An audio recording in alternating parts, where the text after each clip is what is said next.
How's it going, everybody? This is Ray with the Houston Film Fanatics, and the band has come to town, and by that I mean the band's visit. We are here with Ronnie. You are a part of the show. Thank you so much for talking with us today. Oh, thank you for having me. It's wonderful. I'm not gonna lie, this is the very first time that people have brought props quite like this to one of these, so I'm really, really excited about that. But before we jump too much into the instruments, tell me a little bit about the band's visit for people that may not be familiar with the show. Sure.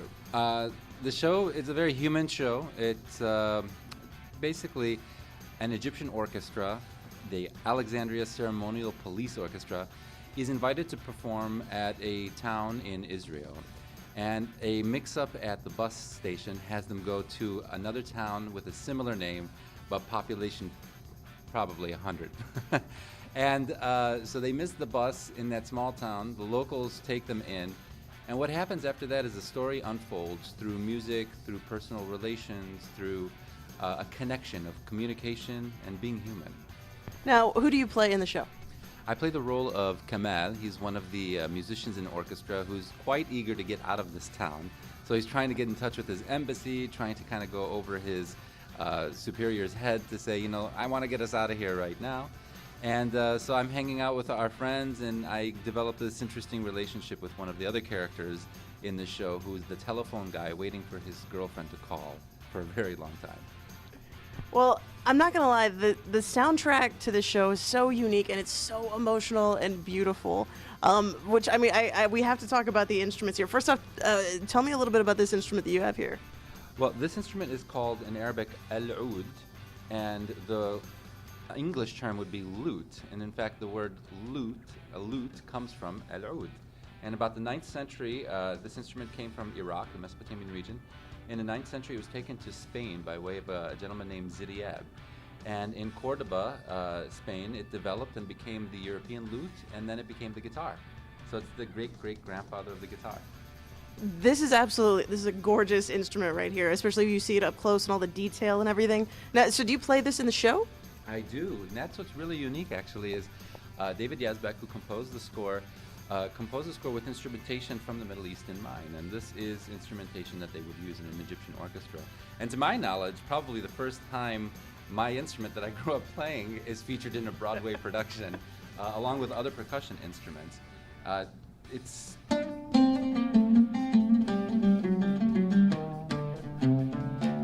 are parts where the whole orchestra actually plays and improvises in the show as well.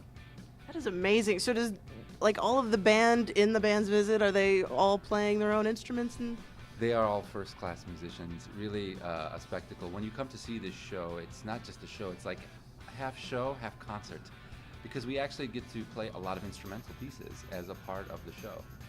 that is so cool, and it's so unique too, because so many times when you see shows and things, you can tell, okay, well, he's up there pretending to play guitar, and you know he's not really doing it. So you guys are up there, you're really doing it, and the music is phenomenal. So you have this instrument. I also see, like, there's a tambourine. What else do we have happening here? We play this instrument. There's violin, there's cello. There's also an entire band that's in the pit. Another unique thing about the show is that the musicians are not only playing on stage. When we're not on stage, we're in the pit playing the songs as well. Oh, wow. So this is an instrument called, in Arabic we call this instrument a riq, and it's an Egyptian tambourine basically. But I love it because it's like having a little drum set in your hand.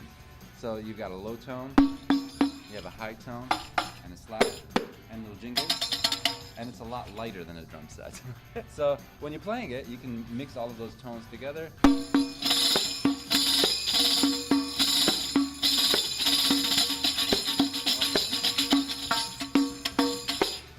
So that's the riq. And the other instrument is called the darbuka. And the darbuka is mainly a Middle Eastern instrument. They have them in Egypt. Sometimes they're made from clay with a fish skin. This one is made from aluminum with a plastic skin. And it's become such a popular instrument that they feature it pretty much all over the world right now in all styles of music. So you've got your low tone again. Oh, yeah.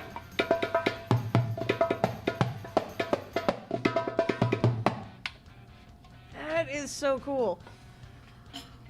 So you guys don't get a ton of downtime in the show, I would imagine. I mean, since you're running back and forth between being on stage and being down in the orchestra pit. I mean, you guys stay pretty busy up there. The musicians stay very busy up there, actually, yes. If we're, like I said, if we're not on the stage, we're in the pit playing the songs. You guys don't have a need for cardio when you're like training for the show. It feels like you're running back and forth, but it's so fun. So, I mean, obviously with all of the music in the show and the acting, do you have a favorite moment in the show?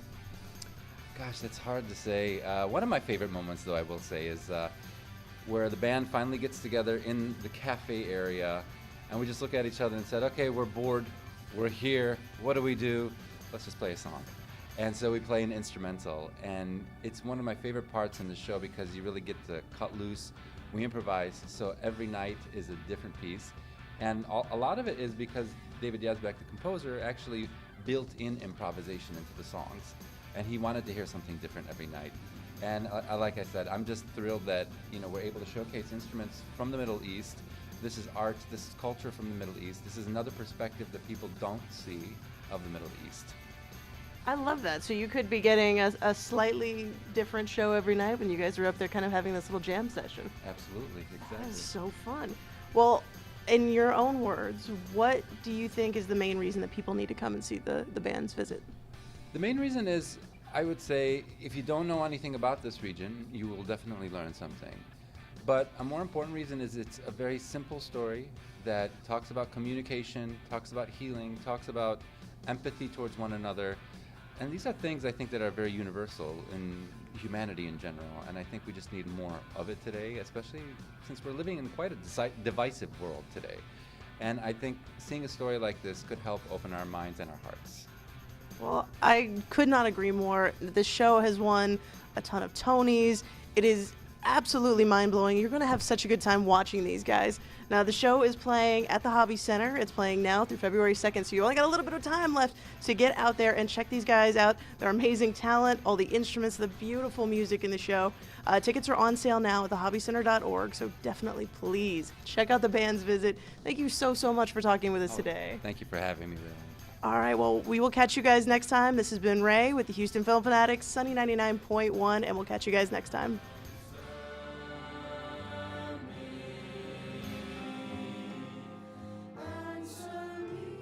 Once, not long ago, a group of musicians came to Israel from Egypt. You probably didn't hear about it. It wasn't very important.